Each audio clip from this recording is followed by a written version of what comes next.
Action stations! How's it going, everybody? I'm going to be going over the different changes that are happening soon to World of Warships Blitz with patch 3.5. Kind of excited for some of the things that are going to happen, and yeah, we're just going to go get right into it. So we have a new game mode. Epicenter's coming. It was tested during training mode. I have played it about like maybe 2 times. It's going to change things up. It'll be interesting, so kind of excited for that. Alright, another game mode is happening here in the training room. It is going to be arms race. Basically, there's going to be buffs. You can go around, collect, make your ship better.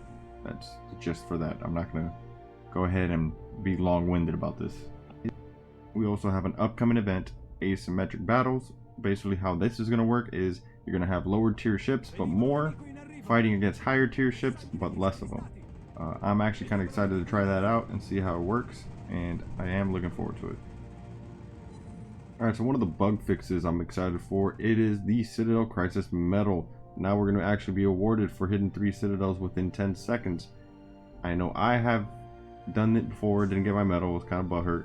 So have a lot of people I play with, and I know it's one of the common complaints. So they're finally taking a look at it and fixing it. Good on them.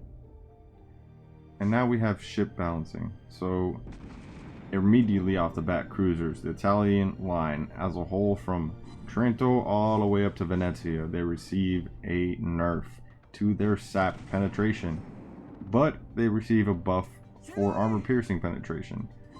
Basically, the gist I'm getting from this is that they want people to use AP rounds and not just use SAP. So when I play the ships now, as it stands before 3.5, I strictly only use sap rounds because it's just good all around. You know, it pens often enough, and I don't feel the need to swap to a different type of round. So basically what Wargame is telling us, be like all the other cruisers and have to swap your rounds. You're going to use SAP for anything light cruisers, destroyers. You're still going to decimate them, and then AP is what you're going to have to use for your heavier targets. Alright, for your battleships, you're going to have to aim at the nose with AP. Same thing for heavy cruisers. That it's not going to nerf them to Kingdom Come. I would have liked them to wait for the reload nerf after they've seen how the SAP nerf went, but I still think these ships are still going to be good and still going to be viable. The Pan-Asian line destroyers get hit with the nerf gun as well. Xin Yang gets a reduction to damage and increase to torpedo reload, same as the Yu Yang, and the Fushun gets less pen with HE. What that's telling me is these ships were played often, and you know, you do see a lot of Xin Yangs and Yu Yangs in their respective tier, so you know they want other destroyers to get played. Japanese gunboat destroyers get a buff to pen with HE and chance to set fire. That's good. I like it. I like those ships. And then moving on to the Kaguro Yukikaze, Asashio, Yagumo, and the dreaded Shimakaze. They get a buff to pen with HE and a damage increase by a whole 10. Just 10 extra damage. Wow. Not many people are going to notice those because those ships like to be stealthy, and a lot of players that play those ships aren't going to be shooting their guns. Except me. I will be shooting my guns. But a lot of regular players won't be shooting their guns.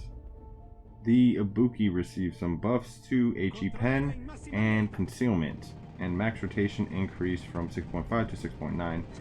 And then moving on, Japanese premium cruiser Yoshino. I do not have the Yoshino, I have the Azuma, so that's the closest thing I can compare to it. But that receives an HE cell damage increase from 840 to 880. The pen has increased by 10%, which is pretty good. And then main gun firing range increased from 11.7 to 12 kilometers. What I'm seeing is they want you to be shooting HE. That's going to be a fire starter, and that's how that I see that, because I know the Azuma has a 10% chance of setting fires. I'm not sure about the Yoshino, so if you know, let me know. Alright, let me paint a picture for you. Have you ever been in a Russian cruiser, specifically the Donskoy, shooting at a DD, nailing him, just like bitch slapping the ever-living crap out of this guy, and then he smokes up and gets away? Well, not anymore. As of 3.5, they get 1 charge of radar. 1 DD won't get away. Maybe the next 2, yes, but that 1 not getting away. And the Mosfa gets a charge of radar 2. I like these changes. That makes me happy. This is probably the most excited I've been out of all these things that are coming out of this patch. Right there, the Russian cruisers getting radar. That makes me happy. I like it. Moving on to the French cruisers, the Louis, which is the tier 9 French cruiser, is getting a better chance of setting fires, going from 8 to 9. And then the most interesting change here, we have the change of rapid reload 2 to rapid reload 3. Now the charges are reduced, so it went from 3 to 2, but it's still rapid reload 3. So that's going to be interesting. I can't wait to try that out. And the tier 10 French cruiser Henry IV, just going to be a better fire starter. Their fire chance went from 8 to 9. Moving on. The German cruiser Roon. I believe this is a very low played ship. I know my plans were to skip it completely. I wanted no part of it. You know, just pass go, collect my $200. But basically they're gonna get 1,000 more HP, and then they remade its armor module to make it more effective against big caliber AP shells. So it looks like it's going to take less damage from battleship guns, but we'll see. Moving on to the battleship changes.